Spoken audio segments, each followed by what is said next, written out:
قرآن رہے، اور یہ تمنا ہے کہ اس دنیا میں کوئی کام کر جاؤں،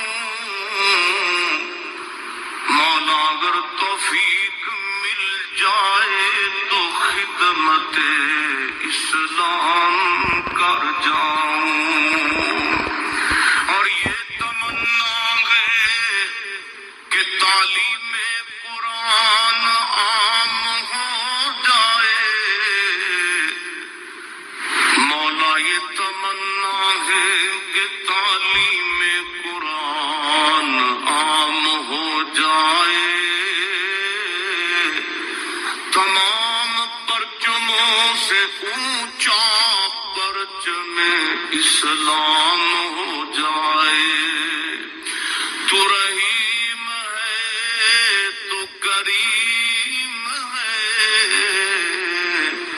مولا تیری ذات سب سے عظیم ہے، تو کرم اپنا عطا ہمیں، تیرے کرم پہ مولا یقین ہے۔ علیک یا سیدی یا رسول اللہ وعلی آلک واصحابک یا سیدی یا حبیب اللہ، الصلاۃ والسلام علیک یا سیدی یا نبی اللہ وعلی آلک واصحابک یا سیدی یا نور اللہ، اللہم صلی علی سیدنا و مولانا محمد معدن الجود والکرم وآلہ وصحبہ وبارک وسلم۔ تمام تعریفیں اللہ تبارک و تعالی جل مجدہ الکریم کے لیے، ہر قسم کے درود و سلام نبی رحمت سید عالم صلی اللہ تعالی علیہ وسلم کی ذات والا صفات کے لیے حمد و صلات کے بعد سورۃ المائدہ کی آیت نمبر 35، یہ قرآن مجید کا چھٹا پارہ ہے۔ اللہ تبارک و تعالی نے ارشاد فرمایا، یا ایھا الذین آمنوا اتقوا اللہ، اے ایمان والو اللہ سے ڈرو، وابتغوا الیہ الوسیلہ، اور اس کے رستے میں کوئی وسیلہ تلاش کرو، اس کے رستے میں کوئی وسیلہ تلاش کرو، اور وسیلہ تلاش کرنے کے بعد کیا کرو، وجاہدوا فی سبیلہ، پھر اس کے رستے میں جد و جہد کرو، لعلکم تفلحون، اس امید پر کہ تم فلاح پا جاؤ۔ تین باتیں اللہ تبارک و تعالی نے کامیابی کے لیے ارشاد فرمائی۔ پھر سنیے، سورۃ المائدہ ہے، آیت نمبر 35 ہے، چھٹا پارہ۔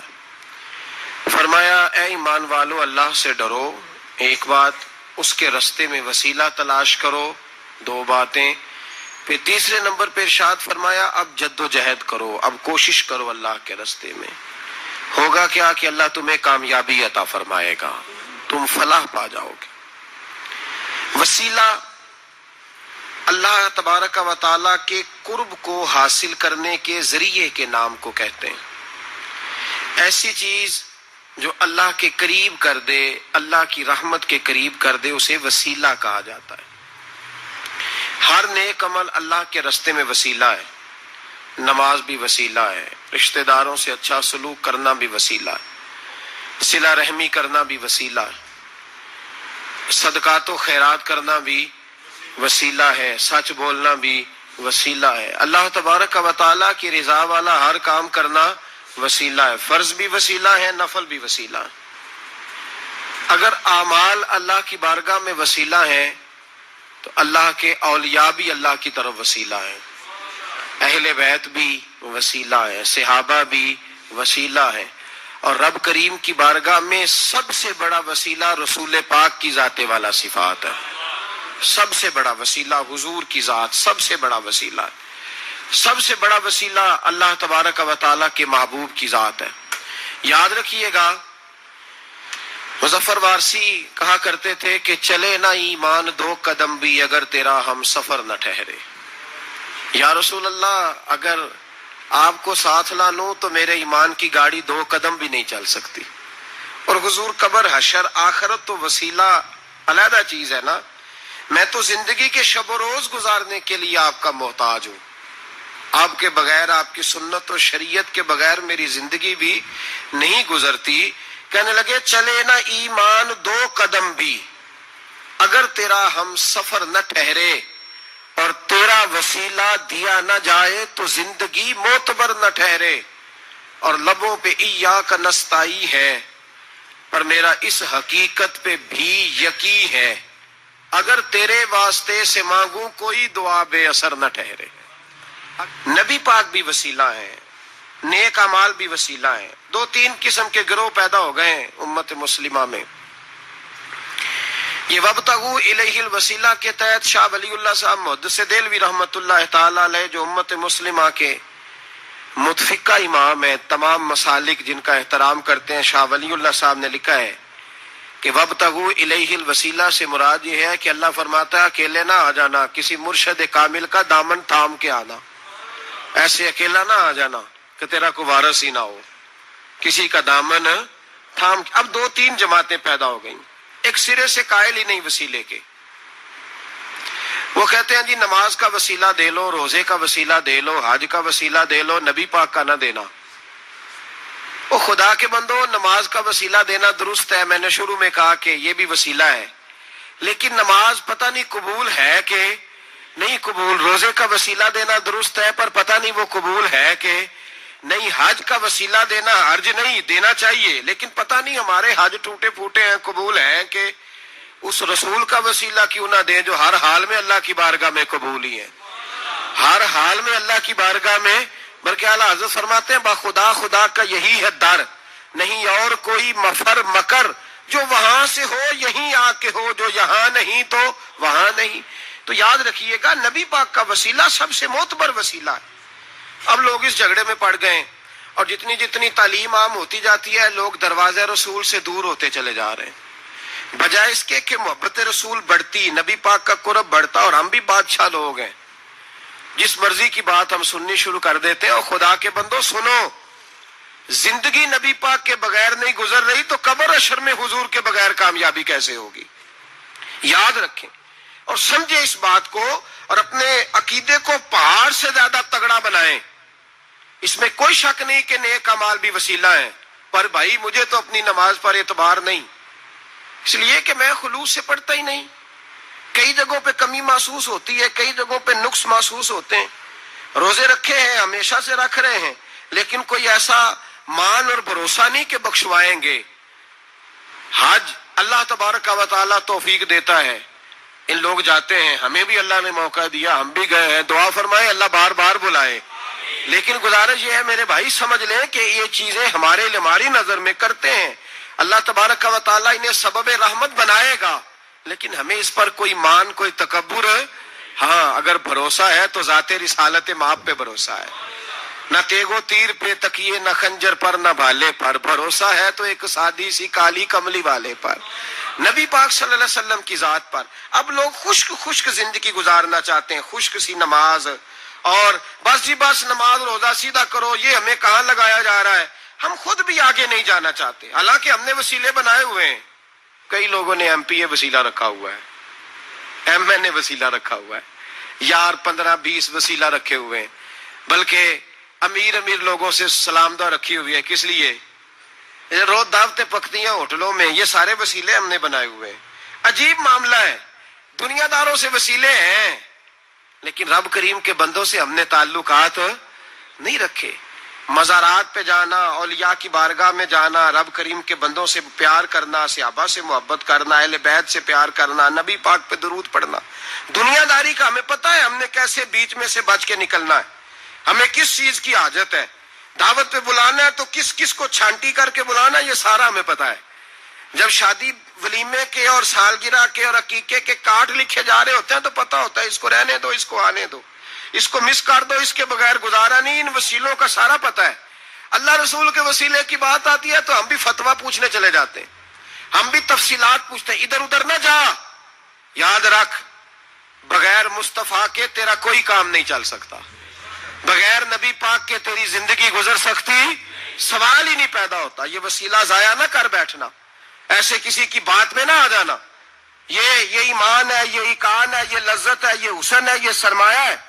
کسی جگہ اس میں کوتاہی نہ کر لینا، ایک ذرہ برابر تیرے دل میں نقص نہ واقع ہو جائے. یاد رکھنا نیک اعمال بھی وسیلہ ہے. اللہ کرے کہ ہمارے عمل ایسے ہوں کہ اللہ کی بارگاہ میں قبول کیے جائیں. اللہ کرے کہ ہمارے عمل ایسے اعمال کا وسیلہ دینا 100% جائز ہے، اس میں کوئی گنجائش نہیں. حدیث پاک سنیے، میرے رسول پاک سید عالم صلی اللہ علیہ وسلم نے فرمایا بنی اسرائیل کے 3 لوگ تھے، نیک آدمی تھے. سفر پہ جا رہے تھے تو بارش تیز آ گئی. صحیح بخاری کی حدیث ہے. تیز بارش آئی، ایک غار میں پناہ لی بارش سے بچنے کے لیے. اچانک طوفان آیا تو ایک پتھر لڑک کر غار کے منہ کے آگے گر گیا. اندھیرا چھا گیا اندر، اندھیرا، طوفان ہے، پریشانی ہے. میرے حبیب پاک علیہ السلام فرماتے جب اندھیرا دم گھٹنے لگا، اندھیرا ہونے لگا، پریشان ہونے لگے، ایک بولا، کہنے لگا اگر زندگی میں کوئی نیک کام کیا ہے تو اس کو یاد کر کے دعا مانگو. اللہ کرے ہم سے کوئی نیک کام ہو جائے. جو ہوتے ہیں اس میں بھی ریاکاری ہوتی ہے، اس میں بھی ملاوٹ ہوتی. کوئی نیک کیا ہے تو دعا مانگ لو. ایک نے ہاتھ اٹھائے اور دعا کیسے مانگی؟ اللہ اکبر. عرض کرنے لگا اے اللہ تو جانتا ہے میں نے بکریاں رکھی ہیں، میں دودھ دھو کے بیچتا ہوں، میرے بیٹے بھی ہیں، بیٹیاں بھی ہیں، اولاد بھی ہے، اور میرے پاس لوگ دودھ خریدنے بھی آیا کرتے تھے، پر اللہ میرے بوڑھے ماں باپ ہیں. میں نے اپنی زندگی کا طریقہ بنایا ہے جب تک ابا جی دودھ نہیں پیئیں گے کسی کو نہیں ملے گا. جب تک میری بوڑھی ماں کے لبوں سے دودھ نہیں لگے گا کسی کو نہیں ملے گا. اے اللہ وہ رات بھی تو جانتا ہوگا جب میں دیر سے آیا، دودھ دھویا تو ماں باپ سو چکے تھے. عرش کے مالک تو بھولا نہیں کرتا، تو بھولنے سے پاک ہے. میرے رب میں دودھ کا پیالہ لے کے ساری رات کھڑا رہا ماں باپ کے سرانے، نہ میں نے دودھ بیچا نہ میں نے بچوں کو دیا. آدھی رات کے بعد ان کی آنکھ کھلی، انہوں نے دودھ پیا. اے اللہ میری اماں بھی مجھ سے بڑی راضی ہوئی، میرا باپ بھی بڑا راضی ہوا. مالک اگر وہ عمل واقعی تجھے قبول ہے تو اس مصیبت سے نجات دے دے. میرے نبی پاک علیہ السلام فرماتے اس نے یہ وسیلہ دے کے دعا مانگی تو اللہ نے پتھر سرکا دیا. پہلے روشنی نہیں آ رہی تھی، اب روشنی آنی شروع ہو گئی. پتہ چلا جو زندگی میں روشنی چاہتا ہے وہ ماں باپ کی نوکری کرے. جو زندگی میں روشنی چاہتا ہے وہ ماں باپ کی بلے شاہ تو آسمانی اڈدیاں پھڑنا ہے، اور جڑا گھر بیٹھا انہوں پڑھیا ہی نہیں. ان کی نوکری کرو روشنی ملے گی. دوسرا بولا، اس نے کہا اے اللہ تجھے پتہ ہے میں نے کئی لوگ مزدوری پہ رکھے ہوئے ہیں. ایک شخص مزدوری کرتا تھا تو کچھ کلو کچھ سیر چاول، کچھ چاول اس کی مزدوری بنے. مثال دے کے سمجھاتا ہوں، 10,000 کے چاول اس کی مزدوری بن گئے. میں نے اس کو کہا مزدوری لے لے تو وہ ناراض ہو کے چلا گیا ناراض ہو کے. لیکن اے اللہ میں نے اس کا مال کھایا نہیں، میں نے مزدور کا حق رکھا نہیں. اے اللہ میں نے 10,000 علیحدہ کر دیا، وہ چاولوں کی قیمت میں نے علیحدہ کر دی. جب میں کاروبار کرتا تو میں نے اس کا پیسہ انویسٹ کر لیا، پھر اس پیسے سے میں کماتا رہا. ایک وقت آیا کہ زمانے بیت گئے، وہ 10,000 10 لاکھ یا یوں سمجھ لے 10 کروڑ ہو گیا. کئی گائیں، کئی اونٹ، کئی پلاٹ آ گئے. اے اللہ کئی زمانے کے بعد وہ مزدور لوٹا اور کہنے لگا صاحب میں غریب ہو گیا ہوں، تنگ دستی آ گئی ہے، بوڑھا ہو گیا، وہ میرے پیسے تو دے دیں. تم اے اللہ میں بے ایمان نہیں ہوا، ایک رتی برابر بھی میرے دل میں میل نہیں آئی. میں نے کہا یہ اتنی درجن گائیں تیری، یہ اونٹ تیرے، یہ پلاٹ تیرے. وہ کہنے لگا تو مجھ سے مذاق کرتا ہے، میرے تو تھوڑے سے چاول تھے، یوں سمجھ لے 10,000 کا اور اتنا کچھ. میں نے کہا وہ تیرے پیسے تو ناراض ہو کے چلا گیا، میں نے ڈھونڈا تو ملا نہیں. وہ تیرے پیسے میں نے انویسٹ کیے تو آج یہ سارا سرمایہ اسی کا ہے. اے اللہ وہ بوڑھا مزدور جب اتنی گائیں ملی، اتنے اونٹ ملے، اتنے اسے پلاٹ ملے تو وہ روتا دعائیں دیتا گیا. اے اللہ اگر تجھے میرا وہ عمل قابل قبول ہے تو اس مصیبت سے نجات عطا فرما. میرے نبی پاک سید عالم صلی اللہ علیہ وسلم فرماتے پتھر تھوڑا اور ہٹ گیا. اب تیسرا بولا عمل کا وسیلہ دے کے او بھائی کوئی عمل بچا کے رکھ، کچھ کر لے، کچھ زندگی میں اکٹھا کر لے. کوئی تو ایسا عمل ہو جب قیامت آئے تو مصیبت سے بچ سکے، تو قبر میں مصیبت سے بچ سکے، تو دنیا میں مصیبت سے بچ سکے. میرے رسول پاک سید عالم صلی اللہ علیہ وسلم فرماتے تیسرا بولا، کہنے لگا اے اللہ تو جانتا ہے میں جوان، میں رانا، میں حسین، مجھے عورتیں دعوت دیتی تھی، اپنی طرف مائل کرتی تھیں، لیکن میں کسی پر نہ دیکھتا، بس ایک چچا کی بیٹی پہ میں عاشق ہو گیا، اس کے میں قریب جانے لگا، بلانے لگا، 100 دینار بھی اکٹھے کیے اس کو دینے کے لیے۔ ایک ایسا وقت آیا کہ وہ راضی بھی ہو گئی، اے اللہ تنہائی بھی آ گئی، یوں سمجھ لو کہ میں جوان بھی، حسین بھی، مالدار بھی، میں چاہوں تو ایک ایک دن میں 4 دفعہ میں بدکاری کر سکتا تھا۔